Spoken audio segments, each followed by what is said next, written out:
সবাই আমাদের নতুন চ্যানেলটি সাবস্ক্রাইব করে দিন। অনেক কষ্ট করে আপনাদের জন্য ভিডিও বানাই, প্লিজ সাবস্ক্রাইব করবেন। শুভ সকাল তুষার কন্যা। পাপড়ি ঘুম ঘুম চোখে হাসি দিয়ে বাবার বুকের সাথে মিশে গেছে। আধাম মেয়েকে বেবি কট থেকে উঠিয়ে কোলে তুলে আগে চুলগুলো বেঁধে দিল তুলি দিয়ে।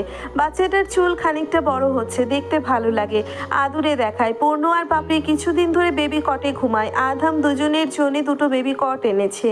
পূর্ণিমা রাতে দুজনকে খাইয়ে বেবি কটে ঘুম পাড়িয়ে দেয়। তাদের খাটের পাশাপাশি দুটো বেবি কটের অবস্থান হয়েছে। আধামের রুমটা বেশ বড় হওয়ায় সুবিধা হয়েছে। বাচ্চা দুটো সুন্দর মতো বেবি কটে ঘুমিয়ে যায় মায়ের হাতে খেয়ে দেয়। এক সপ্তাহ হয়েছে পূর্ণ আর পাপড়ি বাবা মায়ের সাথে একই রুমে বেবি কটে ঘুমায়। আধাম আর পূর্ণিমা রাতে বার দুয়েক বাচ্চাদের টহল দেয়। এই বয়সের বাচ্চারা মায়ের গলা চড়িয়ে ঘুমিয়ে থাকে। তাদের আলাদা ঘুমানোর বয়স এখনো হয়নি, তবে সুবিধার জন্য একই রুমে বিছানা আলাদা হওয়া কোনো ম্যাটার নয়। আলাদা রুম হলে ভিন্ন কথা ছিল, কিন্তু ওরা তো দৃষ্টির সীমার মধ্যেই আছে। পূর্ণকে পূর্ণিমা কখনোই ডাইপার পরায়নি, কিন্তু পাপড়িকে ডাইপার পরিয়ে অভ্যেস করা হয়েছে। পূর্ণিমা ওই অভ্যেসটা ধীরে ধীরে রোহিত করেছে। পাপড়িকে এখনো ডাইপার পরাতে হয় না। পূর্ণিমা দুজনকে ঘুমানোর আগে শিশি করিয়ে তারপর ঘুম পাড়ায়, কিন্তু মাঝে মাঝে দুজনে বিছানা ভিজিয়ে ফেলে। নরম বিছানায় উপরে ওয়াটারপ্রুফ চাদর বিছানো আছে। আজকে পূর্ণ শিশি করে দিয়েছে। ঘুম থেকে জাগ্রত হয়ে বিছানায় বসেই প্যান্ট ভিজিয়ে দিয়েছে। বেচারা হয়তো হুঁশে ছিল না। পূর্ণিমা ঝটপট ছেলের ভেজা কাপড় খুলে শুকনা কাপড় পরিয়ে বেবি কট থেকে নিচে নামালো। পূর্ণ পিটপিট করে আধামকে দেখছে। আধাম টিপ্পুনি কেটে বলে, কি বাজার মুতু করে দিচ্ছে? নামতামতা করে পূর্ণ শুধালো, হ মুতু করছি, তুমি কইও না। কারো কাছে বলবো না? না কইও না। আচ্ছা বলবো না। খুশি? পূর্ণ হেসে বলল, ধন্যবাদ।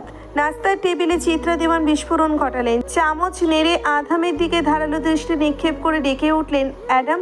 আধাম হকচকিয়ে এলোমেলো হয়ে গেল। ঢোক গিলে শুধালো, বুবু তুমি কি করে জানলে? তোর কাছে ইমেল এসেছিল, ওইটা আমি দেখেছি। কি সব শব্দ একটাও বুঝিনি, তবে এটা বুঝেছি তোকে অ্যাডাম নামে সম্বোধন করা হয়েছে।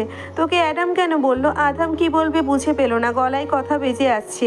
চিত্রা দেওয়ান ফুস করে নিঃশ্বাস ছেড়ে মলিন গলায় বললেন, ছেলের বউ আর নাতি কবরের নিচে। আমি বুড়ো মানুষটা তোর দিকে তাকিয়ে শেষ বয়সে একটু স্বস্তি খুঁজে পাই। তোর কিছু হলে আমি সইতে পারবো না। জীবনে হারানোর তালিকায় তোকে রাখতে চাই না। রক্তাক্ত মুখগুলো আমাকে ঠিক মতো ঘুমাতে দেয় না। তুই কিসের সাথে জড়িয়ে আছিস তা ঠিক অনুমান করতে না পারলেও এটা বোঝার বাকি নেই যে তুই বড় কোনো টিমের সাথে জড়িয়ে যাসনি। যে স্মৃতি আমাদের কুড়ে কুড়ে খায় তা পুনরাবৃত্তি না করাই শ্রেয়। আধাম সূক্ষ্ম ভঙ্গিতে আজও দাদির প্রশ্ন এড়িয়ে গেল। পাপড়ি দাঁড়িয়ে ছোট গ্লাসে পানি পান করার জন্য উদ্যত হলে আধাম নরম গলায় ডেকে বলল, তুষার কন্যা। জি পাপা। দাঁড়িয়ে পানি পান করা ভালো না মা, তোমাকে আমি শিখিয়েছি না বসে পানি পান করতে হয়। পাপড়ি বিজ্ঞের মতো মাথা নাড়ালো, যেন তার ভুলে যাওয়া বিষয়টা স্মরণ হয়েছে। অতঃপর বসে পানিটুকু পান করে আধামের কাছে এসে আদুরে বিড়াল ছানার মতো কোল ঘেঁষে বসে পড়ল। বাবার বুকের সাথে মাথা চেপে কত কথার সমাহার বসিয়ে দিয়েছে। পূর্ণিমা বিছানা গুছিয়ে টেবিলে খাবার পরিবেশন করছে। খেতে খেতে চিত্রা দেওয়ান আবার জিজ্ঞেস করলেন, মুয়াজকে অনেকদিন হলো দেখি না। মুয়াজের বউ বাচ্চাকে নিয়ে বেড়াতে আসতে বল। আয়েশা জানতে চাইল, মুয়াজ কে? আয়েশাকে চিত্রা দেওয়ান বলছেন, মুয়াজ হলো আধামের ভার্সিটির সিনিয়র। ভার্সিটিতে একমাত্র মুয়াজ ছিল বাঙালি। ছেলেটা নিঃস্বার্থভাবে আমাদেরকে অনেক সাহায্য করেছে। টাকা পয়সা ছাড়াও পরামর্শ এবং সঙ্গ দিয়েও সাহায্য করা যায়। আধাম পূর্ণর মুখে এক টুকরো রুটি ঢুকিয়ে বলল, সামনের মাসের শেষের দিকে পার্টি হবে। আমেরিকা থেকে আমার পরিচিত কিছু মেহমান আর দেশের মানুষজন নিয়েই এই আয়োজন হবে। তখন মুয়াজ ভাইয়ের পরিবার আসবে। হসপিটালের সব ডাক্তারদেরও ইনভাইট করা হবে। আব্বা, কি রে দের ব্যাটারি, আমি চামু তোমা লাগে। তোমা আমার এই শব্দগুলো পরিবর্তন করা যায় না রে, কিতা কইতাম। পাপড়ি বলল, ভাইয়া তুমি বলবে আমাল। একজন নিজেই স্পষ্ট কথা বলতে পারে না, সে আবার আর একজনকে শেখায়। আধাম পূর্ণকে মোলায়েম সুরে বলল, আমার না বলে এখন থেকে বলবে আমার। পূর্ণর উচ্চারণ করতে পারে না, বাচ্চাটার জিহ্বায় জড়তা আছে। সে বলল আমাল। আধাম এতেই খুশি। অন্তত আমার শোনার চাইতে আমাল শ্রবণ করাও ভালো। বাচ্চাদের সাথে কথা বলতে বলতে হঠাৎ আধামের দৃষ্টি গেল স্নো কুইনের ঠোঁটে। গোলাপি রঙের ওষ্ঠজোড়ায় লিপ গ্লস লাগিয়েছে, দারুণ লাগছে দেখতে। কিছু মনে পড়তেই ঠোঁট চেপে আসে আধাম। কখন পরন্ত বিকাল। পূর্ণিমা, পাপড়ি, পূর্ণ আর আয়েশা সবাই মিলে বাগানের সামনে কানামাছি খেলছিল। আয়েশার চোখে পট্টি বাঁধা। পাপড়ি আর পূর্ণ ছোটাছুটি করছে। পূর্ণিমা দুপুরে গোসল করে সেই কালো জর্জেট শাড়িটা পরেছে যেটা পলাশ মিয়া পছন্দ করেছিল। পূর্ণিমার শাড়ির আঁচল কোমরে গুজে কিশোরীদের মতো খেলায় মত্ত হয়েছে। চিত্রা দেওয়ান ড্রাইভারকে নিয়ে এতিমখানায় গিয়েছে। ড্রাইভার যেহেতু দারোয়ান, সেহেতু বাড়ির মেইন গেট এখন সম্পূর্ণ ফাঁকা। চিত্রা দেওয়ান প্রায় সমস্ত বিশ্বস্ত দারোয়ানকে নিয়ে বাইরে বের হন, কিন্তু কখনো কোনো দুর্ঘটনা ঘটেনি। আজকে এই বিকালে এক নাদান পুরুষ গেট খুলে দানবের মতো প্রবেশ প্রবেশ করলো অসৎ উদ্দেশ্য সাবধানে, অসৎ উদ্দেশ্য সাধনে। গতকাল আয়েশাকে দেখে এই বদমাশের মাথায় জঘন্য চিন্তা হানা দিয়েছে। আয়েশার বয়স 17 বছর, এক যুবতী মাত্র। আয়েশাকে দেখে এলাকার বকাটে মন্ত্রীর ছেলের মাথা কিলবিল করে ওঠে। আজ দারোয়ানকে গেটের সামনে দেখতে না পেয়ে দিনের বেলায় সহজেই ঢুকে গেছে। অবশ্য দারোয়ান থাকলে দারোয়ানের মাথা ফাটিয়ে হলেও নিজের অসৎ কর্ম সাধন করতে এই চরিত্রহীন রাক্ষস মুরাদের লালসা চোখে প্রথমেই ধরা দিয়েছে পূর্ণিমার লাস্যময়ী দেহ। এই যেন মেঘনা চাইতেই বৃষ্টি। মুরাদের চোখে সর্ষে ফুল খেলছে এহেন সুন্দরীর দুধে আলতা গায়ের রঙে অভিভূত হয়ে। পূর্ণিমা আয়েশার পিঠে টোকা দিয়ে দৌড় দিল। মুরাদের মনে হলো আসমান থেকে পরি নেমে এসেছে তার সামনে। ফকফকে গাত্রে কালো রংটা মারাত্মক আকর্ষণীয় হয়ে ফুটেছে। মুরাদ বোধ হয় খেই হারিয়ে ফেলেছে আচানক এই রূপবতীর মুক্ত ঝরা হাসিতে। হাসির শব্দ নেই, তবে প্রাণ নাশের অনিবার্য কৌশল রয়েছে। মুরাদ কুৎসিত হেসে বলল, এই সুন্দরীকে থাবা দিতে না পারলে জীবন বৃথা।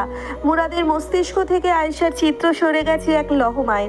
তার চোখে এখন চোখ ধাঁধানো রূপের সর্বনাশের খেলা চলছে। কটিল হেসে এগিয়ে গেল নোংরা পা ফেলে। যত এগোচ্ছে তত পূর্ণিমার রূপে মুগ্ধ হচ্ছে। মন একবার বলছে এই ফুলকে বিনষ্ট করা ঠিক হবে না, আবার শয়তানি আত্মা ধরধর করে জ্বলে উঠে বলে এমন সুবর্ণ সুযোগ আর পাবি না মুরাদ। চাঁদের মতো মুখটি তোকে শান্তি দিবে না অবাধ স্পর্শ না করলে। পূর্ণিমার আশেপাশের খেয়াল নেই। আয়েশার চোখে তো পট্টি বাঁধা। 7-8 হাত দূরে মুরাদের দুষ্টু চোখে দৃশ্যমান হলো পূর্ণিমার উন্মুক্ত পেট। সাদা পেটে মাতৃত্বের কালো দাগ ঝলঝল করছে। পূর্ণ গর্ভে থাকাকালীন সময়ে পেটে গাছের শিকড়ের মতো বড় বড় দাগ পড়েছে।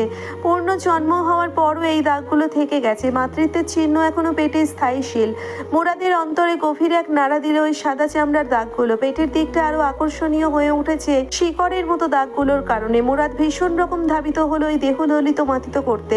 পুরুষ সত্তার নোংরা বাসনা জেগেছে নিয়ন্ত্রণহীন হয়ে। পূর্ণ ভ্রু কুঞ্চিত করে জিজ্ঞেস করলো, এই বেটা তুমি কেডায়? আয়েশা পট্টি খুলে মুরাদকে দেখা মাত্রই আতঙ্কিত হলো।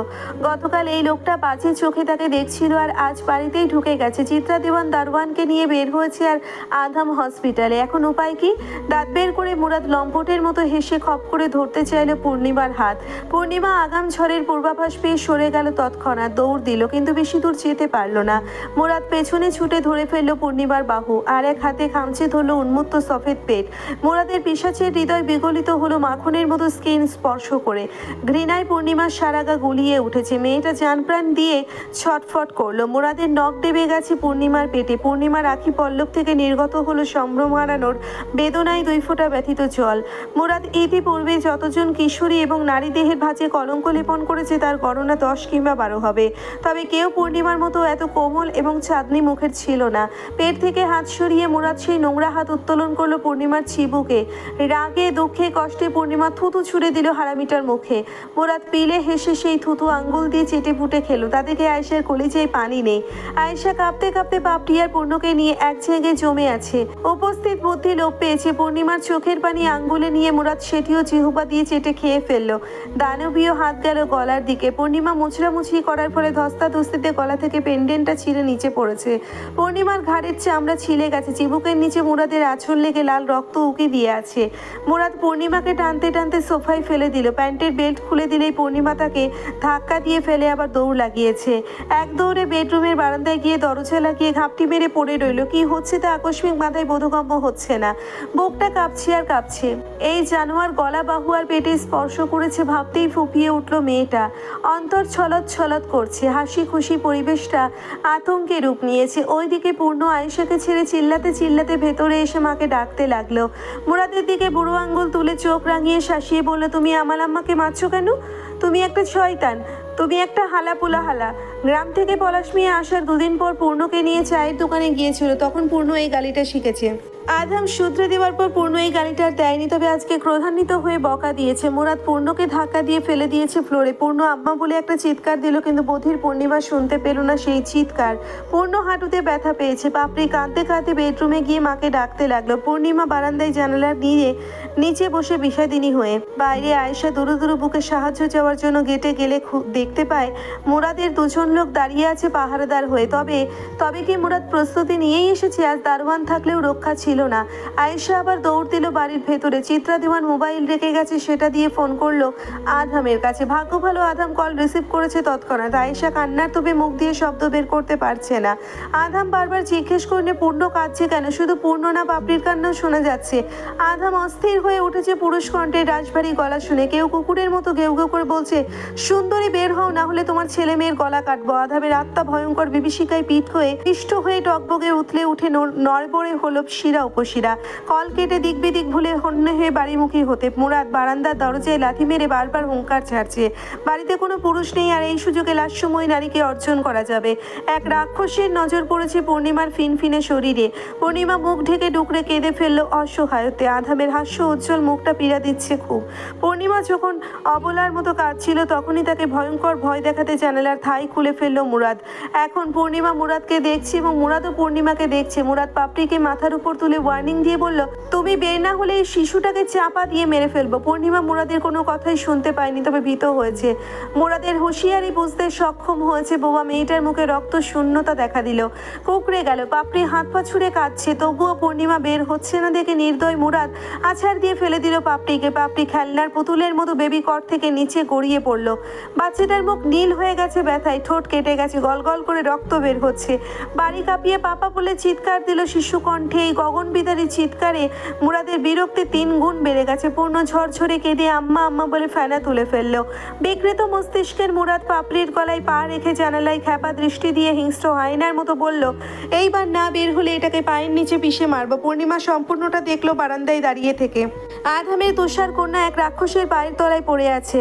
এই হায়না পায়ের চাপ বাড়লেই পাপড়ি কাতরাতে কাতরাতে ছটফট করবে। পূর্ণ বোনকে বাঁচাতে পাখির ন্যায় দৌড়ে আসতে গিয়ে হাঁটুতে টান পড়লো। বাচ্চাটা হাঁটুর ব্যথায় কোকিয়ে হামাগুড়ি দিয়ে মুরাদের পা ধরে করুণ সুরে বলল, আমার বইনে দুঃখ পাইতেছি, হালাপু হালা কইতাম না, আমার বইন ছাইলা দাও।